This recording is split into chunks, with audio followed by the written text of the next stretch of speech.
ধর্মীয় ভাবগাম্ভীর্যে পবিত্র লাইলাতুল বরাত পালিত, রাতভর ইবাদত বন্দেগী, আল্লাহর রহমত কামনায় আকুতি। আরব আমিরাত থেকে দেশে ফিরেছেন প্রধান উপদেষ্টা, সংস্কার নিয়ে আলোচনা শুরু আজ।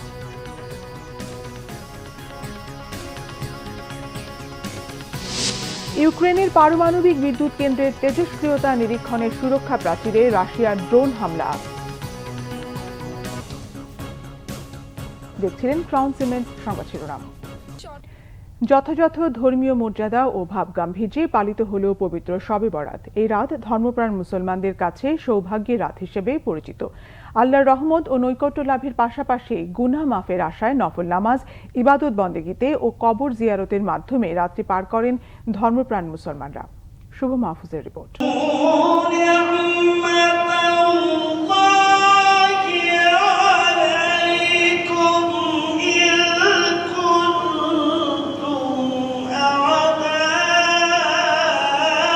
মহামান্বিত লাইলাতুল বরাত। পবিত্র কোরআনের ভাষায় একে বলা হয়েছে লাইলাতুল মুবারক বা বরকতময় রাত। নবীজি হজরত মুহাম্মদ সাল্লাল্লাহু আলাইহি ওয়াসাল্লাম বলেছেন, এই রাতে মহান আল্লাহ তাআলা তার বান্দার প্রতি মনোযোগ দেন, ক্ষমা প্রার্থীদের ক্ষমা করেন ও অনুগ্রহ প্রার্থীদের অনুগ্রহ করেন। মধ্য শাবানের এই দিবাগত রাতটিকে মুসলমানরা সৌভাগ্যের রজনী হিসেবে পালন করে থাকেন। শুক্রবার মাগরিবের নামাজের পর ইসলামিক ফাউন্ডেশনের উদ্যোগে বায়তুল মুকাররম মসজিদে পবিত্র কোরআন ও হাদিসের আলোকে লাইলাতুল বরাতের শিক্ষা ও করণীয় নিয়ে আলোচনা করা হয়।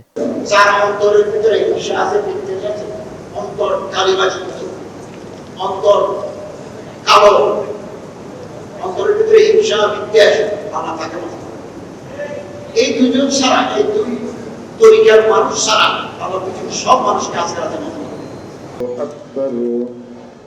নফল নামাজ, কোরআন তেলাওয়াতের পাশাপাশি রাতভর ইবাদত বন্দিগি ও প্রয়াত প্রিয়জনদের কবর জিয়ারতে মশগুল থাকেন ধর্মপ্রাণ মুসলমানরা। আজকে আমাদের ইবাদত বন্দিগির রাত। আমরা আল্লাহর কাছে চাওয়া পাওয়া, আমাদের সকল গুনাহ খাতা আল্লাহ পাক ক্ষমা করুক। আল্লাহ আমাদের এই বছরটা যাতে মুসলমান ভালো কাটাইতে পারি, ঠিক আছে, বাচ্চা কাচ্চা নিয়ে আমরা আমলের কাজ করতে পারি। আল্লাহ আমাদের ময়মুরব্বী যারা কবরে শুয়ে রয়েছে তাদেরকে জান্নাতবাসী করুন এবং যারা জীবিত আছে তাদেরকে সুস্থ রাখুন। যাদের আছে তাদের জন্য এবং যাদের কেউ নেই তাদের জন্য আমরা আসছি দোয়া করার জন্য, এবং আমার বাবা, দাদা, দাদি যারা মারা গেছে তাদের জন্য আমরা দোয়া করতে আসছি। যারা মারা গেছে তাদের তো এখন দোয়া, সূরা কালাম এগুলো ছাড়া আর তার কোনো কিছু পাবে না। তাদের কবরে আযাব যাতে আল্লাহ মাফ করে দেন।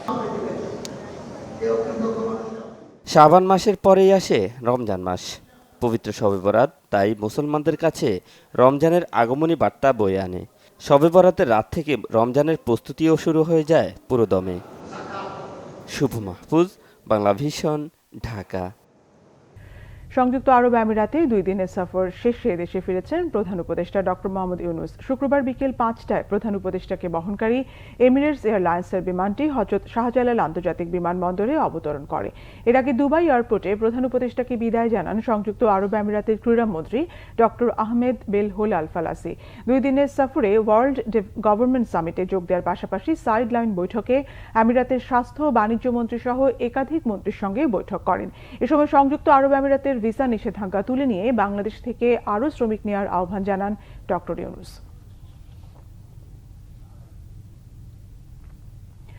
সংস্কার নিয়ে রাজনৈতিক দলগুলোর সঙ্গে আলোচনা শুরু হবে আজ। নতুন ব্যবস্থায় দেশে ফ্যাসিবাদ আর মাথাচাড়া দিয়ে উঠতে পারবে না বলে মন্তব্য করেছেন শিল্প ও গণপূর্ত উপদেষ্টা আদিলুর রহমান খান।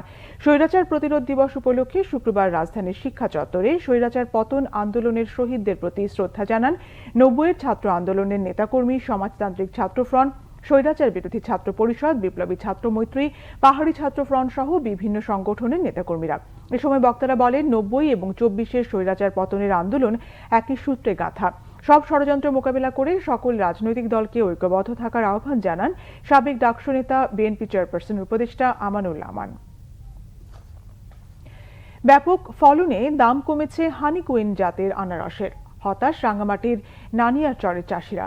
রোজাকে সামনে রেখে এবার লাখ লাখ আনারস উৎপাদন করেছেন তারা। রাঙ্গামাটি প্রতিনিধি নন্দন দেবনাথের তথ্য, ছবিতে ডেস্ক রিপোর্ট। রাঙ্গামাটির নানিয়ারচরের বিভিন্ন পাহাড়ে চাষ হয়েছে হানি কুইন জাতের আনারস।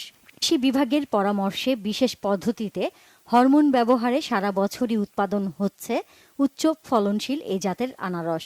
ফলনও হয়েছে ভালো, কিন্তু দাম কমে যাওয়ায় হতাশ কৃষকরা। সিন্ডিকেট আছে, তারপরে আবার শহরে নিয়ে গেলে তখন আর কি দাম বেশি পাওয়া যায় না।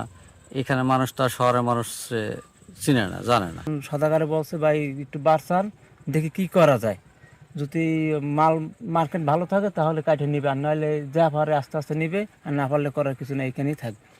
ব্যবসায়ীরা বলছেন শীতের কারণে দাম পাওয়া যাচ্ছে না, বাগানে ফল পেকে যাওয়ায় বাধ্য হয়ে বিক্রি করছেন কৃষক। শীতের কারণে, আবহাওয়ার খারাপের কারণে বাজার খুবই খারাপ ঢাকা, কিন্তু কিনছি যখন এগুলো তো কারণ বাজার আমাদের বেচতেই হবে, আমাদের প্রতিটা ব্যাপারের অনেক টাকা করে লস, তারপরেও আমাদের নিতে হচ্ছে বেচার জন্য। আর এখানে বর্তমানে যে অবস্থা বাজারে খারাপ, আমাদের চালানো ওঠে না। নানিয়ারচরে 1240 হেক্টর জমিতে আগাম ফলনশীল আনারস হানি কুইনের চাষ হয়েছে। উৎপাদন লক্ষ্যমাত্রা 60,000 মেট্রিক টন। লক্ষ্যমাত্রার বেশি ফলনের আশা কৃষি বিভাগের। যেহেতু এখন একটু শীতের পরিমাণ একটু বেশি, হয়তো মিষ্টতা কম, সেজন্য বাজারের চাহিদা একটু কম বা কম মূল্যে বিক্রি হচ্ছে। তবে তাপমাত্রা বাড়ার সাথে সাথে এর যেমনটি উৎপাদনও বাড়বে, তেমন এর বাজারে চড়া দামে এরা বিক্রি করতে পারবে। আনারস চাষে স্বল্প সুদে ঋণ এবং জেলায় একটি হিমাগার করার দাবি চাষিদের। Bangla vision news desk. আন্তর্জাতিক। ইউক্রেনের চেরনোবিলে সীমান্তবর্তী পারমাণবিক বিদ্যুৎ কেন্দ্রের তেজস্ক্রিয়তা নিয়ন্ত্রণে সুরক্ষা প্রাচীরে ড্রোন হামলা চালিয়েছে রাশিয়া। বৃহস্পতিবার স্থানীয় সময় রাতে এই হামলা চালানো হয়। বিষয়টি নিশ্চিত করেছে ইউক্রেনের প্রেসিডেন্ট ভলোদিমির জেলেনস্কি। আন্তর্জাতিক আণবিক শক্তি সংস্থার বরাতে গণমাধ্যম জানায় বিদ্যুৎ কেন্দ্র ক্ষতিগ্রস্ত হলেও আগুন নিভে গেছে। বিকিরণের মাত্রাও এখন স্বাভাবিক হয়েছে, তবে বিষয়টির উপর পর্যবেক্ষণ চালিয়ে যাচ্ছে আন্তর্জাতিক পর্যবেক্ষকেরা। বার্তা আদান প্রদানের অ্যাপ টেলিগ্রামে জেলেনস্কি লেখেন, পারমাণবিক বিদ্যুৎ কেন্দ্রের ধ্বংস হওয়া ইউনিটের সুরক্ষা প্রাচীরে রাশিয়ার ড্রোন আঘাত হানে। এতে সেখানে আগুন ধরে যায়, পরে আগুন নিভিয়ে ফেলা হয়। তিনি আরও জানান, প্রাথমিক ধারণা অনুযায়ী সুরক্ষা প্রাচীরের উল্লেখযোগ্য ক্ষয়ক্ষতি হয়েছে।